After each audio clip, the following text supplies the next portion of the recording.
Sometimes the people who are supposed to love you most are the ones who will sell you to the devil for a handful of gold. That's a hard truth to learn.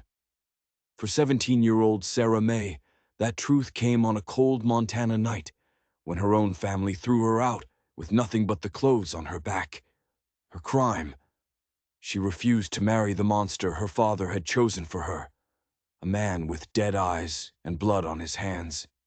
So she ran. With wolves howling in the distance and the wilderness closing in, she stumbled upon a single flickering light in the endless dark. A lonely cabin. She knocked on the door, not knowing if the person inside was a savior or something far worse. The man who answered was a battle-scarred cowboy, a hermit with his own ghosts. He was trying to escape his past. She was trying to survive hers. Neither of them knew that one desperate night would ignite a firestorm. The man she rejected wasn't the type to let her go. He was a predator, and he was hunting her. And this broken cowboy was the only thing standing in his way. The autumn wind carried the scent of coming snow. It whispered through the pines surrounding Jacob Hartwell's remote cabin.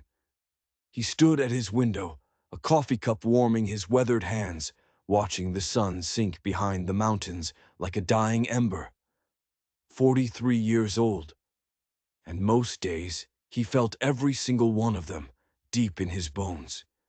His reflection stared back from the glass. Hair that was once black as coal, now streaked with gray. Lines carved deep by sun and worry. And eyes that had seen too much death to ever truly rest easy. A scar ran from his left temple to his jaw, a permanent reminder of Gettysburg, a permanent reminder of the men he couldn't save. But it wasn't the visible scars that haunted his nights. He turned from the window. His worn leather holster hung on a peg by the fireplace. The Colt revolver inside had been his only real companion for 20 years, first in the war, then as a lawman, and now in this quiet prison he'd built for himself. The leather was cracked and dark, shaped by thousands of draws. It was everything he used to be, everything he was trying to forget. The cabin was like him, functional, sparse, built solid with his own 2 hands after he'd given up on the world of men. He had a table and 2 chairs, though he never expected company. His only conversation came from the books lining his shelves. A pot of stew simmered on the stove. Enough for one man. A man who ate from habit, not hunger. He'd chosen this place for a reason. Miles from anyone. Hidden. Solitude was safer than hope. Out here, he couldn't fail anyone. He couldn't watch good people suffer while evil men walked free. The silence was his shield. But tonight, that silence felt heavy. Heavy with all the words he'd never get to say. 20 miles away, Sarah May Thornton stumbled down a path that was barely a road. Her blue cotton dress, her finest, was torn to shreds. Mud caked the shredded hem. Her thin leather slippers, meant for church floors, had given up hours ago. Her feet were cut and bleeding, leaving little crimson kisses on the stones behind her. The temperature was dropping fast. She had no coat, no food, no idea where she was going. All she knew was that she could never go back. The morning replayed in her mind with every agonizing step. Marcus Thornfield, the richest rancher in 3 counties. 52 years old, with cruel hands and the eyes of a snake. He'd buried 2 wives already. He was shopping for a 3rd. Her father, drowning in gambling debt, saw Thornfield not as a predator, but as a lifeline. "You'll marry him, Sarah May. That's final." Her father hadn't even looked at her. He was too busy counting the gold coins Thornfield had stacked on their kitchen table. "He'll kill me," she'd whispered. She remembered the bruises on his last wife, right before she died of a fever. "I won't do it, Papa." His hand had struck her cheek so hard, she tasted blood. "You'll do as you're told. Your wants don't matter." When she still refused, when she begged her mother for help, they just threw her out. Her own mother stood in the doorway, tears on her face but said nothing, pushed into the yard with nothing, sold like livestock. The path ahead vanished into black pines. She was lost.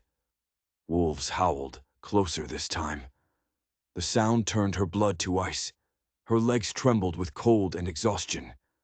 Stopping meant freezing. Freezing meant dying. She had to keep moving. For her little sister, Emma. If she didn't stop this, they'd sell Emma too. Then she saw it. Through the trees, a faint, flickering light. Hope surged through her, so powerful it almost knocked her off her feet. She stumbled toward it, a moth drawn to a flame in the middle of a deadly night. The cabin sat in a small clearing. Smoke curled from the chimney. Golden light spilled from the windows like a promise. It was the most beautiful thing she had ever seen. She approached slowly, aware of how she must look. A wild thing, torn and bloody. What kind of man lived out here, so far from everyone? A criminal? A madman? The cold was seeping into her bones. Her strength was gone. Whatever risk the man inside posed, it couldn't be worse than dying alone in the dark. She climbed the porch steps, raised a trembling hand, and knocked. Inside, Jacob froze. A knock. In 3 years, no one had ever come to his door.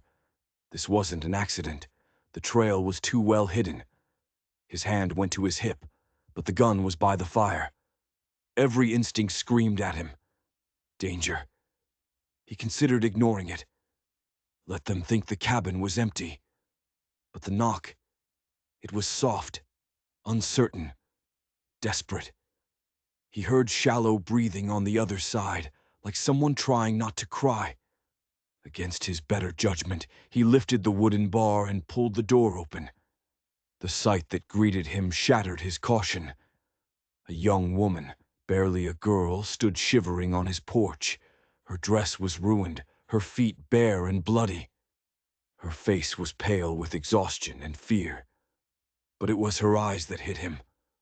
Blue as a summer sky, and filled with a desperate hope that threatened to break the walls he'd built around his heart. "Please," she whispered, her voice a thread of sound. "My family.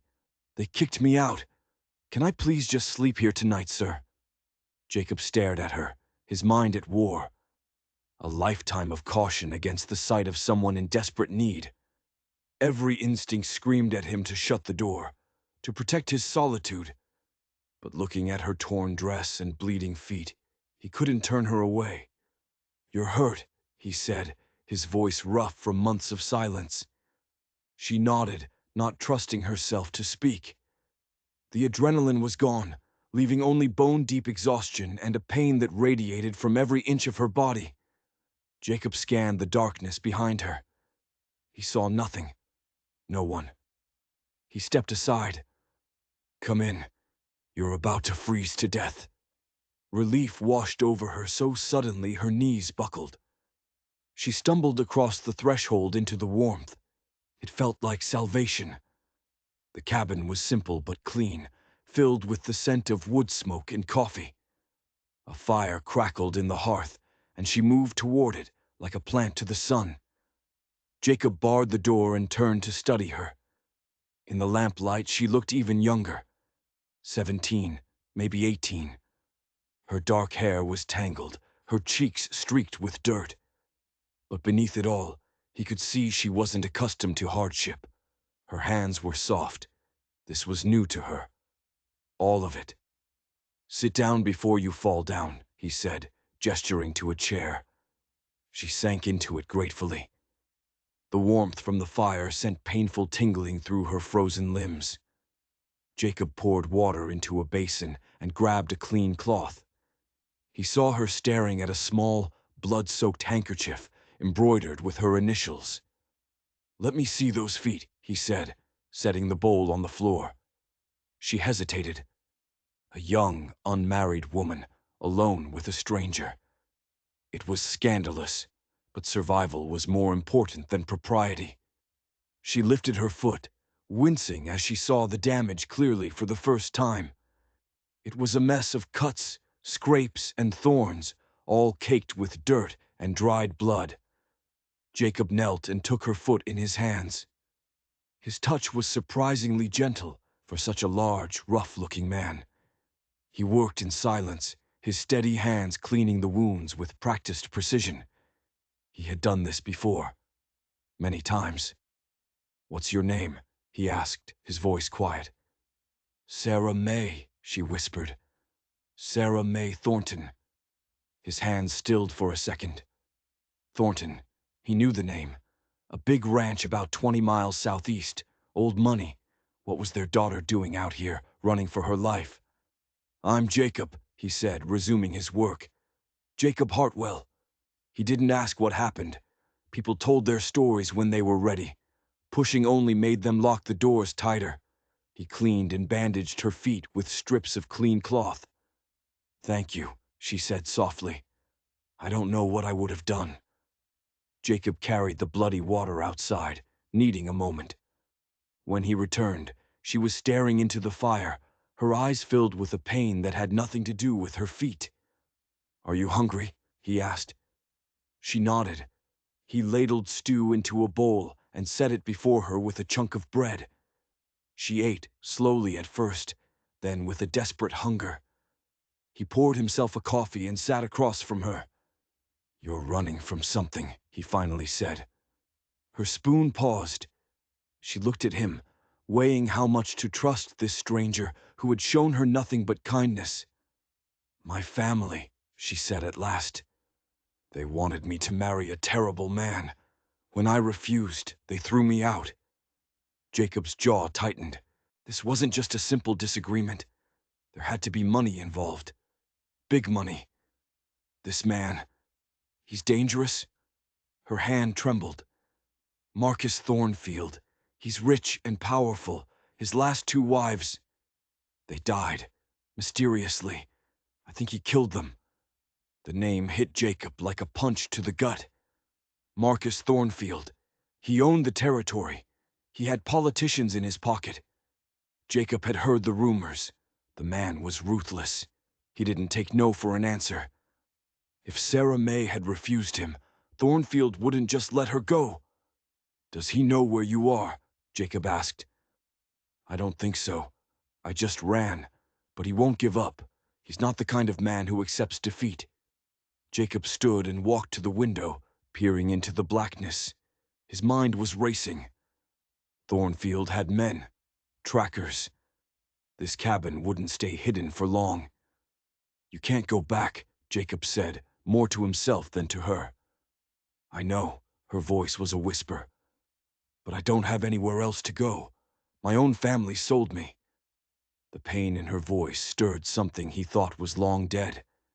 He looked at her, a slip of a girl betrayed by everyone who should have protected her. She reminded him of someone else, someone he'd failed to save. "You can stay tonight," he said finally. Relief washed over her face. "Just tonight. I promise I'll be gone in the morning." Jacob nodded, but a knot in his gut told him morning wouldn't solve a thing. A man like Thornfield didn't give up, and a girl like Sarah May had no defense against him. But that was a problem for tomorrow. Tonight, she needed shelter. As the fire burned low, neither of them spoke of the wolves howling outside, or the fact that the most dangerous predators walked on 2 legs. They sat in silence, 2 broken souls finding a temporary haven from the storm. Neither knew that this single night was about to change everything. Sarah May fell asleep in the chair, exhaustion finally winning. Jacob covered her with a blanket and settled into the other chair, his gun now within easy reach. He didn't expect to sleep. Old habits. As he watched her peaceful face in the firelight, he felt a forgotten feeling stir in his chest. For the first time in 3 years, Jacob Hartwell had something to protect again, and that scared him more than any man ever could. Dawn broke gray and cold. Jacob woke to find Sarah May still asleep, the blanket pulled to her chin. In the morning light, she looked fragile, vulnerable. It tightened his chest with an instinct he'd tried to bury for years. He moved quietly, stoking the fire, starting coffee.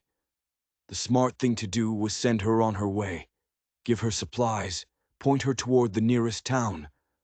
But the image of Marcus Thornfield's face haunted him. Cold, predatory eyes. The kind of man who took what he wanted and destroyed anyone who got in his way. Sending her out alone would be a death sentence. Sarah May stirred, the smell of coffee waking her. Her eyes opened, and for a moment she was lost, before the weight of her reality came crashing back down. "Good morning," Jacob said softly. "How are the feet?" She sat up, testing them. Stiff, sore, but the sharp pain was gone. "Much better, thank you. I should be going." "Where, exactly?" he asked. The question hung between them. "I don't know," she admitted. "Somewhere far away. Somewhere he can't find me." "With what money? What supplies?" His words were blunt, but true. She had nothing but the torn dress on her back. She'd been raised to be a wife, not a survivor. Jacob sat down, the morning light catching the scar on his face. "Tell me about Thornfield," he said. "What are we dealing with?" She wrapped her hands around the warm coffee cup. "He owns more land than anyone. He has men working for him. They aren't cowboys. The sheriff is in his pocket. His first wife died of consumption." Everyone whispered about the bruises. His second wife drowned in a creek that was ankle deep. Jacob's expression darkened. He knew the type. Men who operated above the law because they owned it. "He's not going to give up," Sarah continued. "He said he'd already paid my father for me. He said I belonged to him now, whether I liked it or not." The casual cruelty of it made Jacob's hands clench into fists. He walked to the window, fighting down memories of other innocents he'd failed. He saw his reflection, and beside it, a tarnished military medal hanging on a peg. "You fought in the war," Sarah May said quietly. His hand dropped from the medal. "That was a long time ago." "Which side?" "Union, 15th Pennsylvania Cavalry." "You were an officer." It wasn't a question. The way he carried himself, the way he took command of a situation, it was unmistakable. "Captain," he admitted, "for all the good it did anyone." She sensed the deep well of pain behind the words, but didn't push. She stood, testing her feet. They held her. "I should help with breakfast, to thank you." "You don't have to." "I want to," she said, with a quiet determination. "I'm not used to being helpless." He watched her move around his small kitchen. She was graceful, efficient. She found his meager supplies and set to work with practiced ease. "Your mother taught you to cook," he observed. "My mother taught me to be a good wife," she said with a bitter smile. "She just never imagined I'd be using those skills to stay alive." They worked in a comfortable silence. For 3 years he'd believed solitude was the only way. But having her here, it felt natural. It felt right. "Why did you become a hermit?" she asked as they ate. The question caught him off guard. "Is that what you think I am?" "Aren't you? A man doesn't build a cabin this far out unless he's running from something." Her directness was a surprise. Most people danced around such things. "Both, I suppose," he said finally. "I was a sheriff in a town called Cedar Falls after the war. Thought I could make a difference. But the town council cared more about money than justice. When I tried to stand up to the corruption, they ran me out." It was the simple version. It left out the worst parts.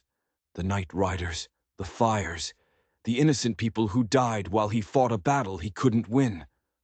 "So you came here to hide from the world," she said softly. "To protect the world from me," he corrected. "I'm not a good man, Miss Thornton.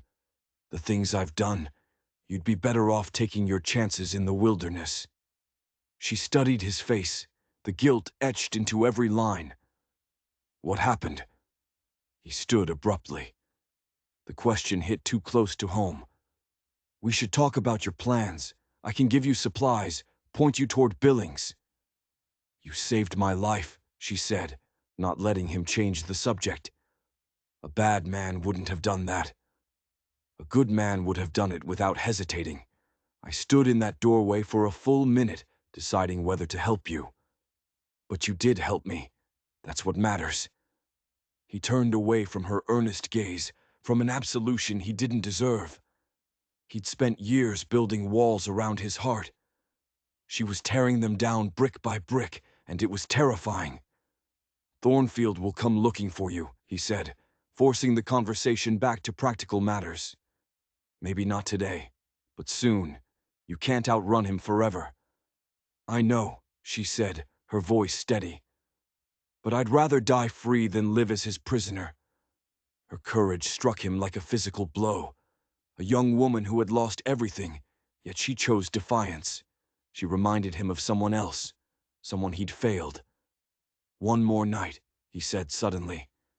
"Your feet need time to heal.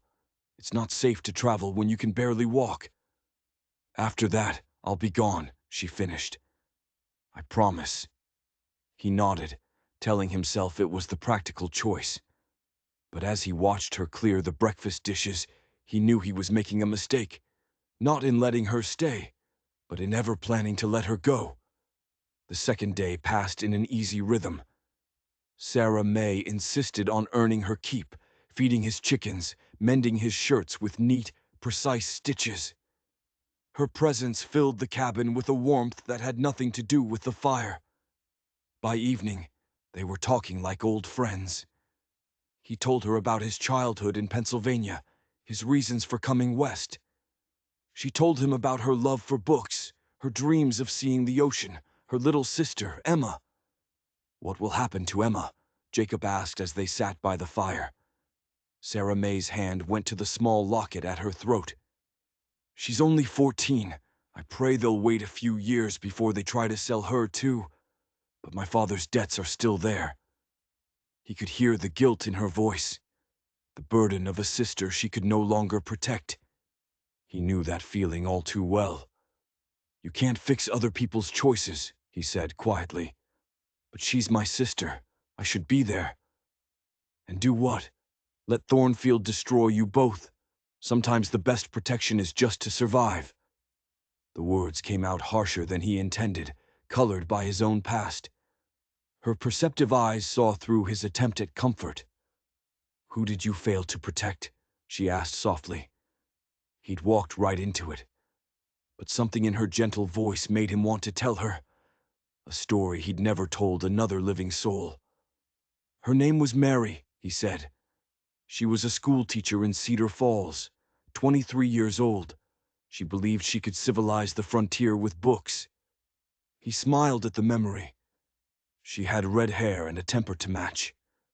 He stared into the fire, gathering his courage. The cattle barons were pushing out the homesteaders, burning them out. Mary organized the farmers. She came to me for help, said the law was supposed to protect everyone. I tried. I filed reports, made arrests. But the town council was in the baron's pocket. Every case was dismissed. His hands clenched into fists. They came for her on a Tuesday night, burned down the schoolhouse with her inside, made it look like an accident. By the time I got there was nothing left. Sarah May's sharp intake of breath brought him back to the present. Her hand was pressed to her mouth, her eyes wide with horror and compassion. "I'm so sorry," she whispered. "I went after them," he continued, his voice flat, dead. "Not as a sheriff, as a man with nothing left to lose.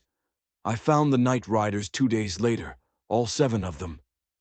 He didn't have to say what happened next. She could see it in his eyes. "That's when you came here," she said, "to punish yourself. Turns out I'm not as civilized as I thought. When push comes to shove, I'm just a killer." She reached out and placed her hand over his. Her touch was warm, gentle. "You loved her. You were grieving. What you did. That doesn't make you a bad man, Mr. Hartwell. It makes you human." He stared at their joined hands. He couldn't remember the last time someone had touched him with such acceptance. "You should be afraid of me," he said quietly. "Are you going to hurt me?" "No." The answer came without hesitation. "Then I'm not afraid," she said, her smile soft but sure. "You're a good man who's been carrying too much guilt for too long. Mary wouldn't want you to live like this." Her simple wisdom hit him like a physical blow. For 3 years he'd been so focused on his guilt, he'd forgotten what Mary would have wanted. She'd believed in second chances. "You remind me of her," he admitted. "Not in looks, in spirit, the way you refuse to be broken." She blushed at the comparison. "I don't feel very strong right now." "Courage isn't the absence of fear," Jacob said. "It's being afraid and doing what needs to be done anyway. You've got more backbone than most men I've known." They sat in silence, the weight of their shared confessions settling between them. He found himself studying her profile in the firelight, seeing past the fear to the steel underneath. "Tomorrow," he said suddenly, "I'll teach you to shoot." She blinked in surprise. "I thought you wanted me to leave tomorrow." "I do, but if you're going to make it out there, you'll need to know how to survive." "Thank you," she said. But the gratitude in her eyes was for more than just the offer of training. It was for the fact that he cared enough to postpone his solitude. The next morning dawned crisp and clear. Jacob led her to a clearing and handed her his spare revolver. It felt heavy and foreign in her hands. "First lesson," he said, moving behind her to adjust her stance. "Respect the weapon. If you draw it, be prepared to use it. If you use it, shoot to stop the threat." His hands guided hers, showing her how to grip the gun, how to align the sights, how to breathe. She tried to focus, but she was distracted by his closeness, the warmth of his body, the steady confidence in his voice. "Don't think too much," he said softly, his breath warm against her ear. "Trust your instincts." She took a deep breath, aimed at a tin can, and fired. The gun bucked, and the shot went wide. "Good first attempt," he said, and she could hear the smile in his voice. "Try again." She proved to be a quick learner. By the end of the hour, she'd hit 3 of the 6 targets. Not an expert, but competent. Competent enough to save her life. "Not bad for a beginner," he said as they walked back to the cabin. "I hope I never have to use it," she said, tucking the gun into the holster he'd given her. "So do I, but hope isn't a plan." They spent the rest of the day on survival skills, how to read the weather, how to find direction, what plants were safe to eat. But as the day wore on, a storm cloud of unspoken worry hung between them. Tomorrow, she would have to leave. Tomorrow, she would be back in a world where Marcus Thornfield was king. That evening, he gave her a gift. A small wooden bird, carved with exquisite detail. Its wings were spread, as if caught in mid-flight. "It's beautiful," she breathed. "Did you make this?" He nodded, almost embarrassed. "It's so you'll remember," he said, "that even in the darkest times, there's still beauty in the world, and so you'll know that someone believes you deserve it." Tears pricked her eyes. She clutched the wooden bird to her chest, overwhelmed by the kindness of this man who claimed to be a monster. "Thank you," she whispered. "I'll treasure it always." They sat by the fire that night, both trying not to think about their goodbye. Neither wanted to acknowledge the bond that had grown between them, how 2 broken souls had found comfort in each other. But in the distance, hidden in the pines, a man lowered a spyglass. He smiled. He'd found them. He and his friends had been watching for hours. They now knew the cabin's layout, the man's habits, and the girl's presence. They knew everything. And in the morning, they would come to collect what their boss had paid for. Jacob woke before dawn. It wasn't a sound that woke him. It was the silence. The forest was too quiet. The usual chorus of night creatures had fallen silent, scared off by something that didn't belong. He lay still, listening, his eyes adjusting to the dark. Sarah May slept by the fire, the wooden bird clutched in her hand. He slipped from his bedroll and padded to the window. The forest looked normal, but his instincts, honed by years of war and law enforcement, were screaming. Then he heard it. A twig snap, too sharp, too deliberate. It was the sound of a man trying to move quietly, and failing. They'd been found. He moved fast, grabbing his rifle, checking his revolvers. He shook Sarah May gently awake, his hand over her mouth. "We have company," he whispered. "Get dressed, quietly." Her eyes went wide with fear, but she nodded, her hands trembling only slightly as she pulled on her boots. He had to admire her composure. He moved from window to window, counting. At least 4 men, trying to surround the cabin. Professionals, hired guns.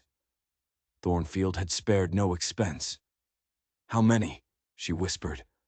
"Too many for a fair fight," he said grimly. "But this cabin has a few surprises." He led her to a solid-looking wall. He pressed a hidden catch, and a section of log swung inward, revealing a narrow, dark passage. "Root cellar. It connects to a tunnel that comes out 50 yards north. An escape route. You were expecting trouble. A man learns to plan for the worst." He handed her the spare revolver and a bag of supplies. "Follow the tunnel. There's a cache of food and blankets at the end. Wait for me there." "What about you?" His smile was cold, dangerous. The hermit was gone. The soldier was back. "I'm going to convince them that coming to my home was a mistake." "Jacob, no. There are too many of them. Come with me. If we both run, they'll track us. But if I make this too costly, maybe they'll decide you're not worth the price." She grabbed his arm. "I won't let you die for me." The pain in her voice stopped him. He turned and faced her. "This isn't your fault," he said firmly. "And I'm not planning on dying. But I need you safe." Before she could argue, a voice called from the tree line. "Jacob Hartwell, we know you're in there. We know you have something that belongs to Mr. Thornfield. Send the girl out and nobody gets hurt." Jacob's expression darkened. "Like hell," he muttered. He moved to the window. "Sarah May Thornton is a free woman. She's not property." Laughter echoed from the forest. "The law says otherwise, Hartwell. Mr. Thornfield has legal papers. You're harboring stolen property." Legal papers. Sarah May's blood ran cold. Marcus had found a way to make it legal. Even if they escaped, he could hunt them as criminals. "Then come and take her," Jacob called back, his voice a deadly promise. "Go," he said to Sarah May, pushing her toward the tunnel. "We'll figure out the legal tricks later. Right now, we survive." She squeezed his hand, then slipped into the darkness. She crawled through the hand-dug tunnel, emerging into the pre-dawn gray. She found the hidden cache and wrapped a blanket around her shoulders, waiting, praying. The first gunshot cracked through the morning air, then another, and another. The sharp crack of rifles mixed with the deeper boom of Jacob's revolvers. The men had underestimated him. They expected a hermit, not a soldier. "He's in the loft!" someone shouted. "Circle around back!" She heard running feet and held her breath. But Jacob had planned for that. A tremendous crash echoed through the forest as one of his traps took out an unwary attacker. The battle raged. Jacob had cover and preparation on his side. They had numbers. Sarah May gripped the small wooden bird, her knuckles white. Then, an eerie silence. She strained her ears. Footsteps approached. She raised the revolver he'd given her, ready to fight. It was Jacob. He emerged from the trees, moving stiffly. Blood stained his shirt sleeve. His face was grim, but he was alive. "How bad are you hurt?" she asked, rushing to his side. "Just a graze. But we need to move. I discouraged them. I didn't kill them all. They'll be back with more men." She helped him bind the wound with a strip torn from her petticoat. What did they mean about legal papers? His expression grew even grimmer. "Marriage contracts can be legally binding. If your father took payment and signed a contract, Thornfield might have a legal claim. But that's slavery." "It is, if you have enough money to buy the right judge." He shouldered the pack. "We need distance. Time to think." As they set off through the forest, guilt settled on her shoulders. Because of her, he'd lost his home. Because of her, he was wounded and a fugitive. But as he led them through the wilderness, his eyes constantly scanning for threats, she realized something. For the first time since this nightmare began, she wasn't alone, and that made all the difference. They traveled for 2 days, sticking to trails that would be hard to follow. Jacob's knowledge of the wilderness was their only advantage. On the second evening, they found shelter in an abandoned trapper's cabin. As Sarah May tended to his wound, she saw him pull a faded photograph from his pocket. A young woman with kind eyes, standing next to a younger, happier Jacob in a sheriff's badge. "That's her," Sarah May said softly. "Mary." He nodded, his thumb tracing the worn edge. "Our wedding day. We were married for 3 weeks when she died." The pain in his voice was raw, as if it had happened yesterday. "She was beautiful," Sarah May said. "She would have liked you," he said, tucking the photo away. "She always believed people were fundamentally good. Watching you, maybe she was right." The comparison warmed her cheeks. "I'm not as good as you think. I've brought nothing but trouble to your life. You've lost your home because of me." He set down his coffee cup and turned to face her. "Sarah May, listen to me. This is not your fault. You didn't ask for any of this. All you did was refuse to let other people decide your fate. But you were safe before I came. You had peace. I had isolation," he corrected. "There's a difference. What I had was an empty quiet. These past few days, fighting beside you, protecting something that matters. It reminded me who I used to be. You haven't ruined my life, Sarah May. You've helped me remember what it felt like to have one." His sincerity made her breath catch. She looked into his eyes and saw something deeper than kindness. Something that made her pulse race. Something that looked a lot like love. "Jacob," she whispered. "I know," he said softly. "I feel it too, and it's wrong and dangerous and the worst possible timing." She silenced him. She rose, crossed the small space between them, cupped his scarred face in her hands, and kissed him. It was a kiss filled with all the desperate tenderness of a woman who had found something precious in the middle of losing everything else. He froze for a second, then his arms wrapped around her, and he kissed her back with a hunger that spoke of 3 years of loneliness. When they broke apart, they stared at each other, both breathing hard. "This complicates things," he said, though he didn't let her go. "Everything was already complicated," she replied.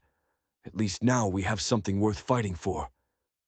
He rested his forehead against hers. He'd sworn never to care again, but she had slipped past all his defenses.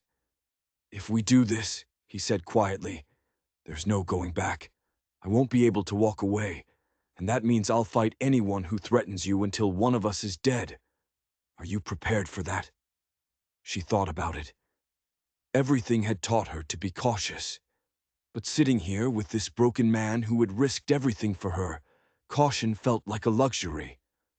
"I've never felt safer with anyone than I do with you," she said. "If that's not love, it's close enough to build a life on." His smile transformed his scarred face. "Then I guess we're seeing this through together." They spent the night holding each other by the fire, talking about a future that seemed impossibly far away. But their fragile peace was shattered the next morning. They woke to the sound of horses, many horses, moving with organized precision. Jacob was on his feet in an instant, rifle in hand. Through the gaps in the cabin walls, they could see at least a dozen riders surrounding them. And at the head of the group, a man Sarah May recognized with a sickening dread. Marcus Thornfield. "Sarah May," he called out, his voice dripping with authority. "You've led me quite a chase. It's time to stop this foolishness and come home." "I don't belong to you," she yelled back. He laughed, a cold, humorless sound. "According to the territorial judge, you do. I have the legal papers right here, a binding contract. You're my property under territorial law." "The territory doesn't recognize forced marriage, Thornfield," Jacob yelled. "Ah, the famous Jacob Hartwell," Marcus mocked. "I remember you from Cedar Falls. Something about losing your temper and killing men. You still haven't learned to mind your own business." The casual cruelty of bringing up Mary's death made Sarah May see red. Before Jacob could stop her, she stepped to the window. "You want me, Marcus? Then let's talk. Just you and me. No weapons. Convince me." "Sarah May." "No," Jacob hissed. "You can't trust him." "But I can trust myself," she said quietly. "I need to know what those papers really say." Marcus considered it, intrigued. "Very well. You have 5 minutes." As she prepared to step outside, Jacob grabbed her hand. "Whatever happens out there," he said, his voice low and urgent, "you need to know. I love you, and I'll spend the rest of my life fighting for your freedom if I have to." The words filled her with a courage she didn't know she had.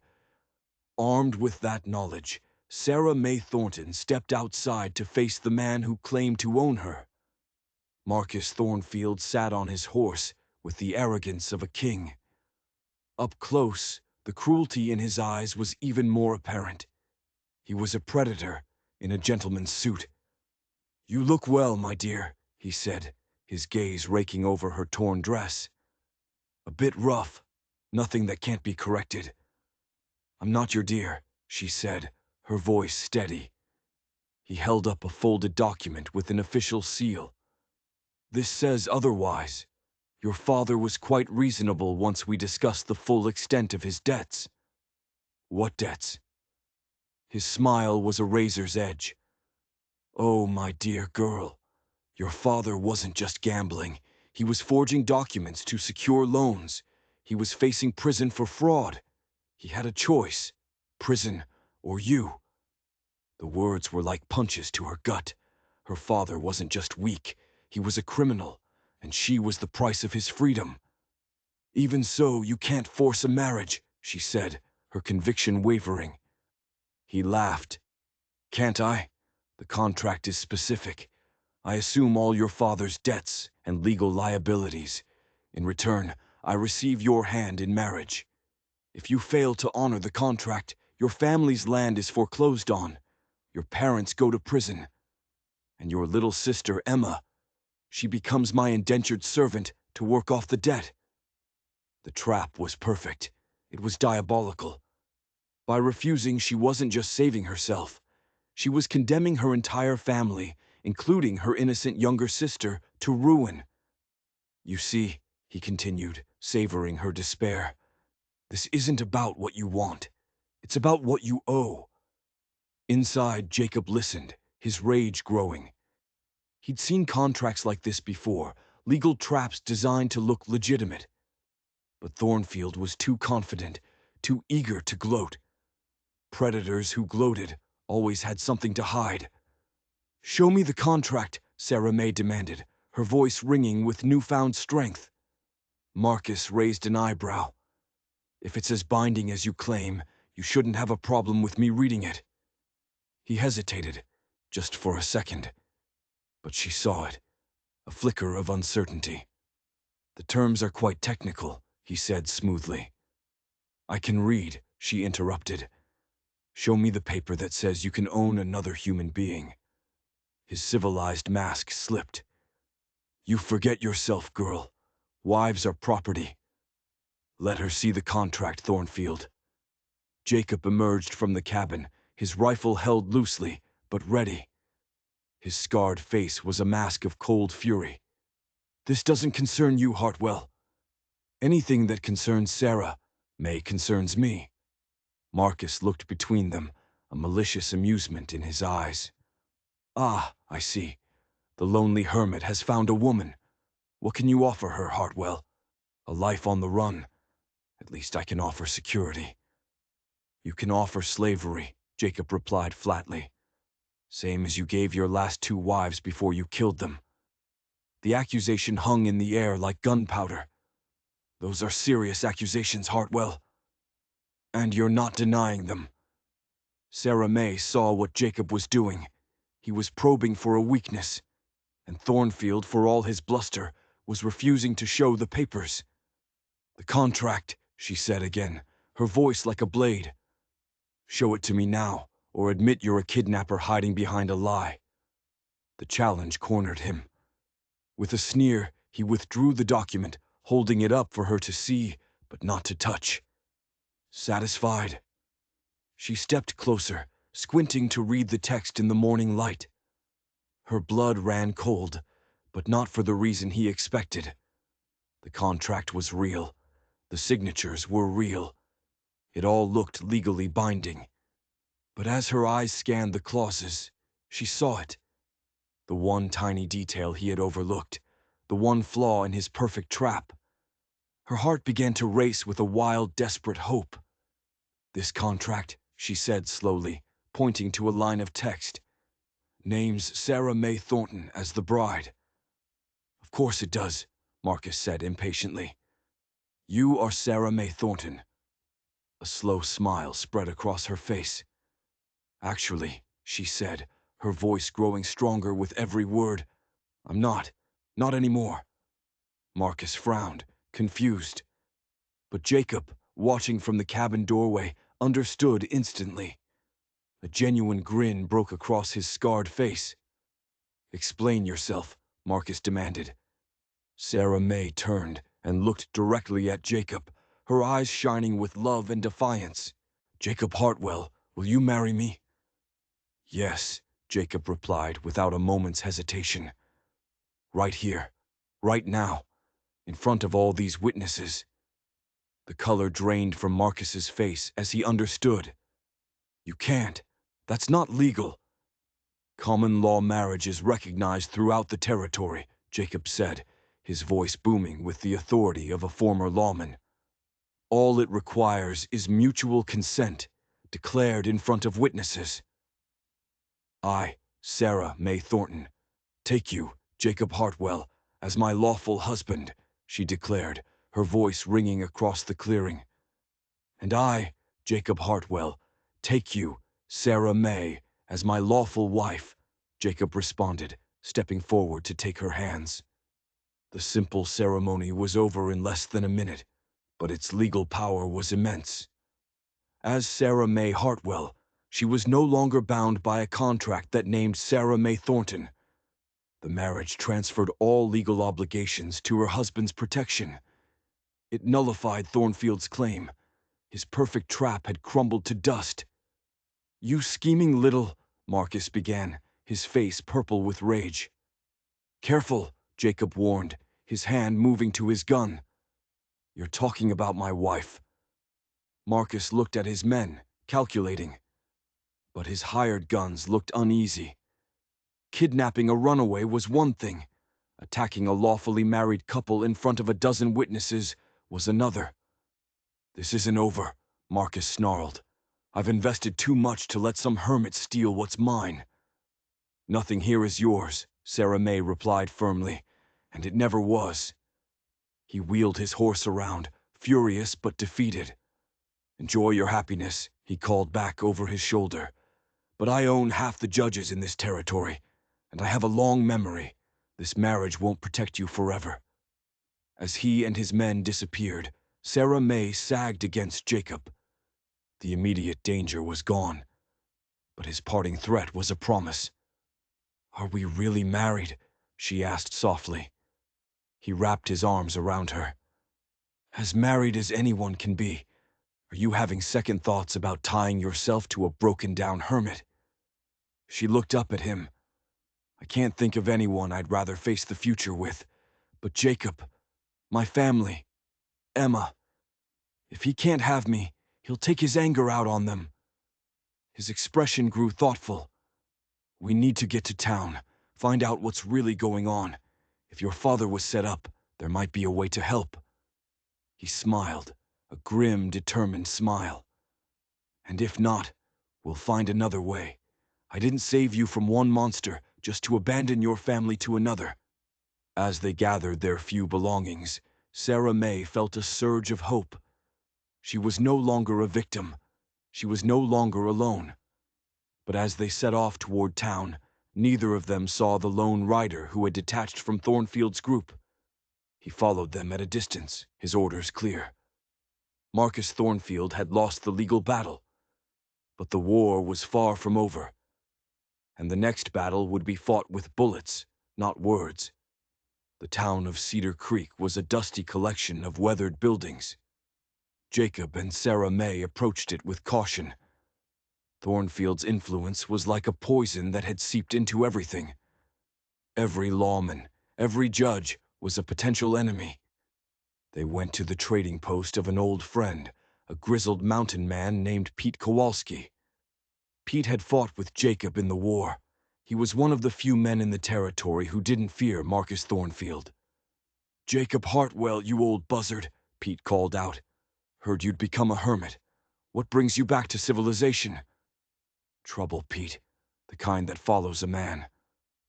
Pete's eyes flickered to Sarah May, then back to Jacob. "This wouldn't have anything to do with Thornfield's missing bride, would it? Word is he's offering $1,000 for her." $1,000? Sarah May's breath caught. It was a fortune. With that kind of money on her head, every desperate man in the territory would be hunting her. "She's not missing," Jacob said firmly. "She's my wife, but we need to know what kind of legal trap Thornfield set for her family." Pete ushered them inside and listened to their story. "Smart thinking with the common law marriage," he said when they finished. "But Thornfield won't accept that. He'll find another way." "What do you know about my family?" Sarah May asked. Pete's expression grew uncomfortable. "Might be some truth to your father's debts, girl. He's been gambling heavy. Word is he owes money to some very unforgiving people." Sarah May's heart sank. Her marriage had saved her, but it might have doomed her family. "There's something else," Pete continued. "Thornfield's hired himself some new help. Professional gunmen from back east, the kind who don't ask questions. He's not planning to use the law this time." Jacob's expression hardened. He knew what that meant. Thornfield had decided that if he couldn't have Sarah May legally, he would simply eliminate the obstacle. He would kill Jacob. "How many?" Jacob asked. "At least 6. They're staying at the hotel, watching, studying you. They're not just planning to kill you. They're planning how to do it without a fight." The knowledge that trained killers were hunting him brought back memories Jacob had tried to bury. He knew how to deal with predators like this. You don't wait for them to strike. You strike first. "We need to leave," Sarah said, seeing the calculation in his eyes. "Running won't solve this," Jacob replied. "Thornfield has the money to track us anywhere. He won't stop until one of us is dead." "Then what do we do?" Jacob was quiet for a long moment. "Pete," he said finally, "I need you to ride back to the trapper's cabin. There's a cache hidden under the floorboards. Military surplus. Bring it all here." Pete's eyebrows rose. "You're planning to fight them."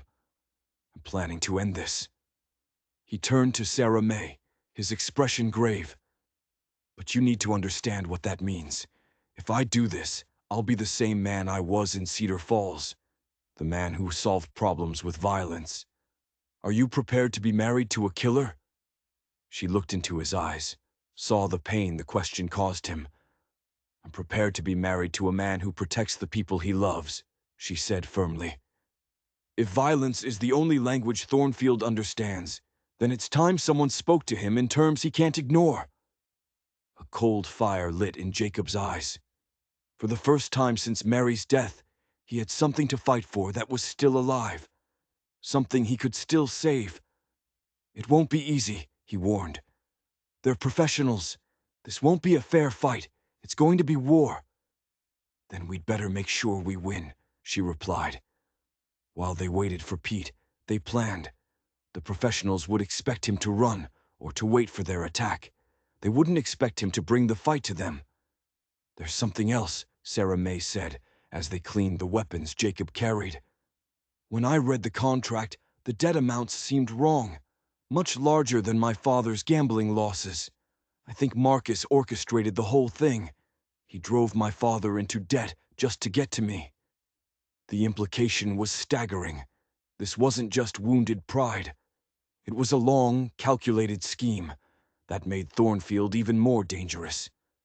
When Pete returned, Sarah May saw the tools of her husband's former trade. Military-grade weapons, specialized equipment, maps with tactical notes, the arsenal of a man who was very good at a very dangerous job. "Sweet Mary," Pete whispered. "I knew you were military. I didn't know you were special forces."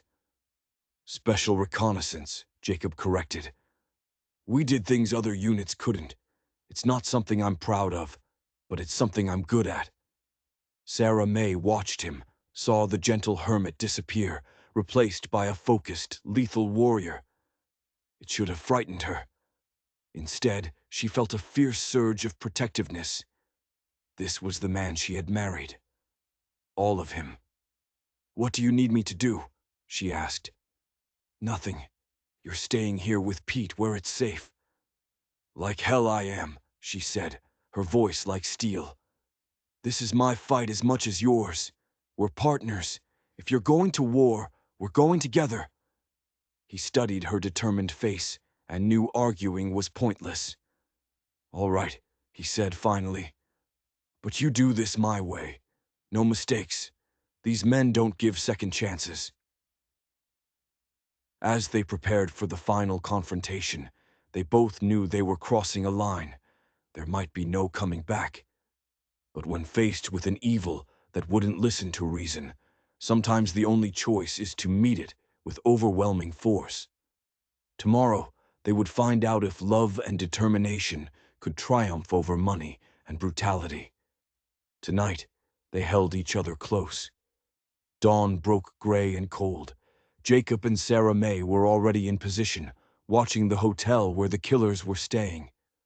The hired guns were good. They posted sentries. They varied their routines. But they were also overconfident, and that overconfidence was their weakness. "When this starts, it's going to happen fast," Jacob whispered as they crouched behind a pile of lumber. "Stay low. Stay behind cover. Your job is to watch our flank and make sure Thornfield doesn't escape." She nodded, her hand steady on the revolver he'd given her. Everything they hoped for, everything they were, would be decided in the next few minutes. Jacob's plan wasn't to attack the hotel. It was to take away their options. He'd spent the early hours killing their horses and blocking the alleys. He was trapping the wolves before the fight even began. A shout from the hotel stable told them it had worked. The killers had found their dead horses. They were trapped. "Hartwell," a voice called from the second floor. "We know you're out there. This doesn't have to end in blood." Jacob smiled grimly. They were trying to negotiate. They were rattled. "It ended in blood the moment Thornfield put a price on my wife's head," he called back. "But I'll give you one chance. Ride out of town within the hour, and you live. Stay, and I'll kill every last one of you." Laughter echoed from the hotel. "You're outnumbered 6-1, Hartwell. Those aren't good odds." It was the response he'd been counting on. Their pride wouldn't let them back down. "Sarah May," he said quietly. "Now." She struck a match, lit the fuse on a bundle of dynamite, and rolled it toward the hotel's front porch. The fuse was long enough for them to find cover, but too short for the men inside to react.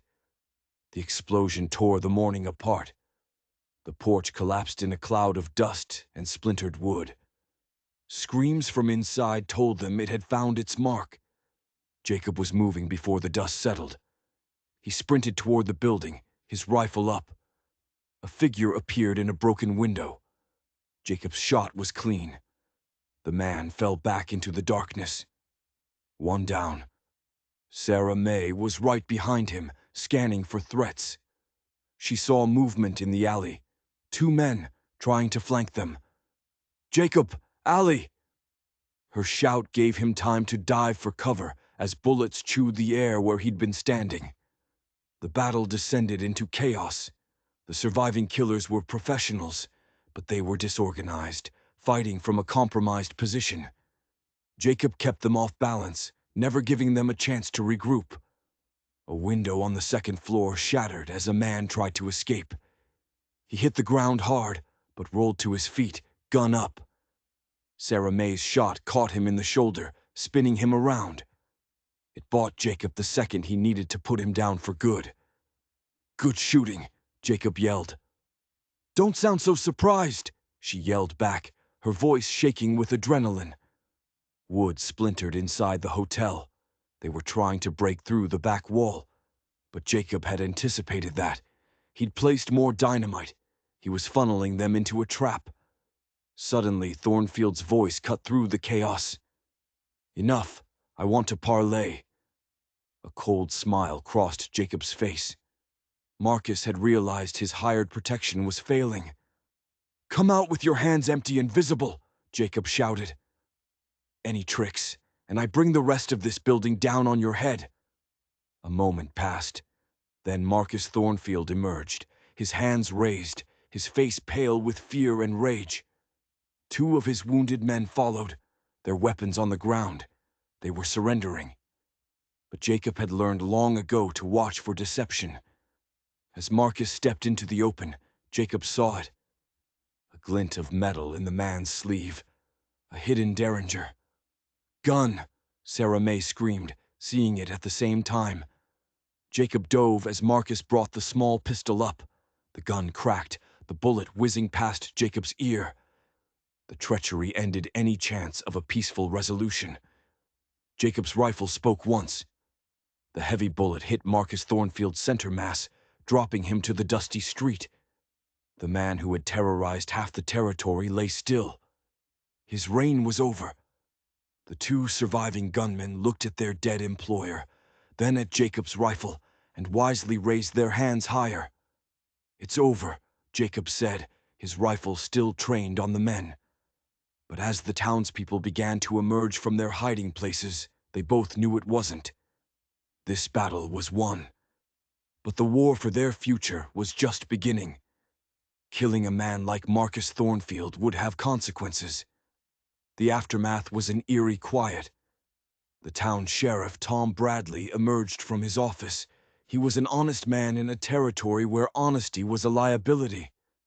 "Jacob Hartwell," he said, his own gun drawn. "Heard you were dead." "Reports were exaggerated," Jacob replied. "These men were hired to murder my wife and me. It was self-defense."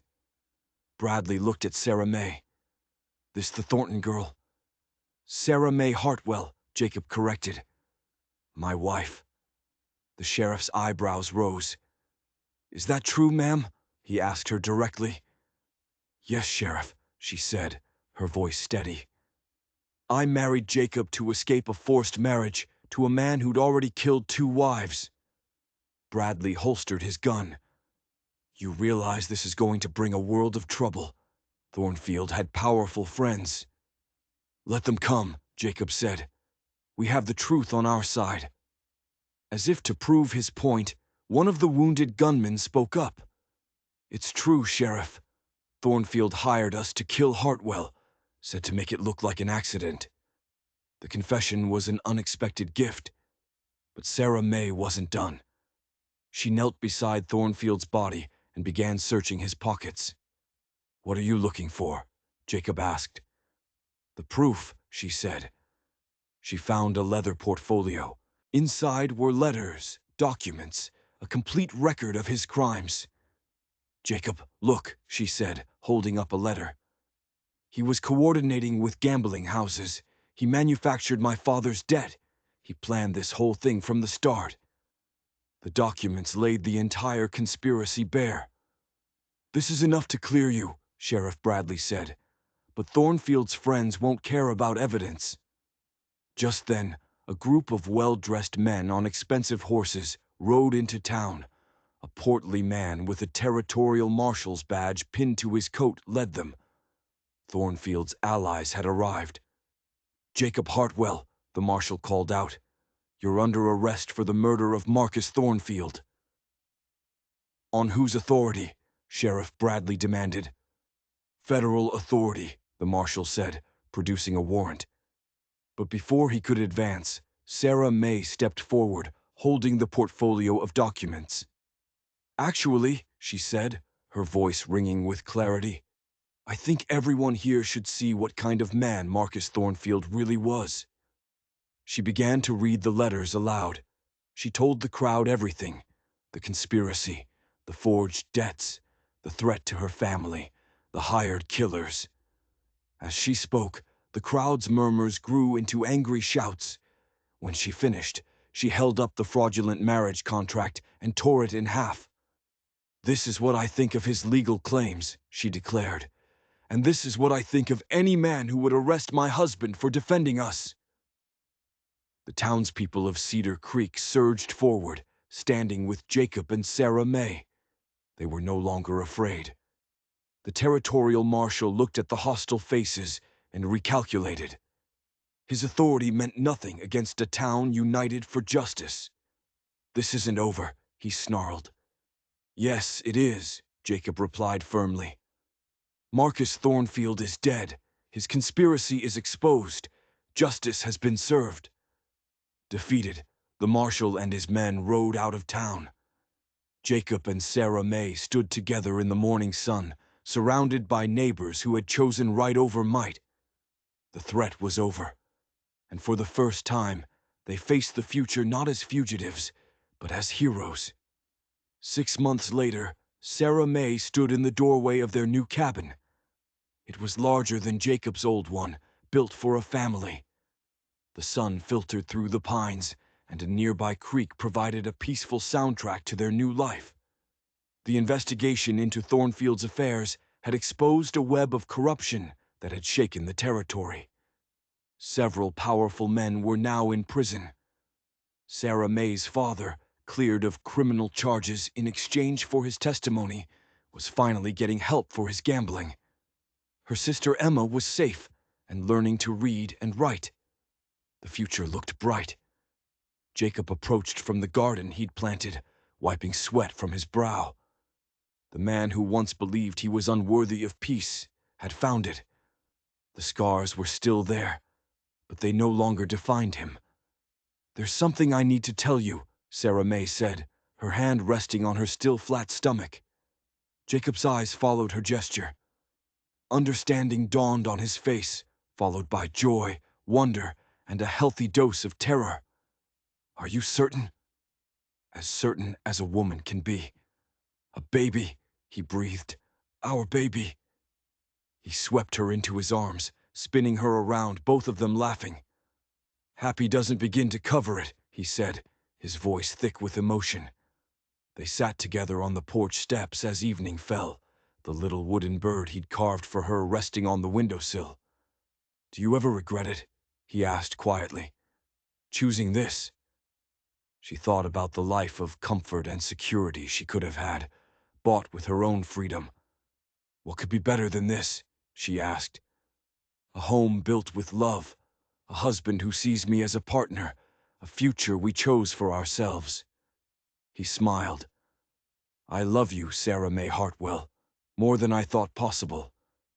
And I love you, Jacob Hartwell, all of you, the gentle man who carves birds and the fierce warrior who fights for what's right." As the first stars appeared, she leaned against his shoulder. A year ago, she was a girl running for her life. Now she was a woman who had faced down monsters, and won. The journey hadn't been easy, but she knew now that the most beautiful things often grow in the hardest ground. In this quiet corner of Montana, two broken people had found each other in the dark, and together they had found their way into the light. If you enjoyed this story of love and redemption, and you believe that courage can change the world, make sure you hit that subscribe button. We have a new story coming tomorrow that you won't want to miss.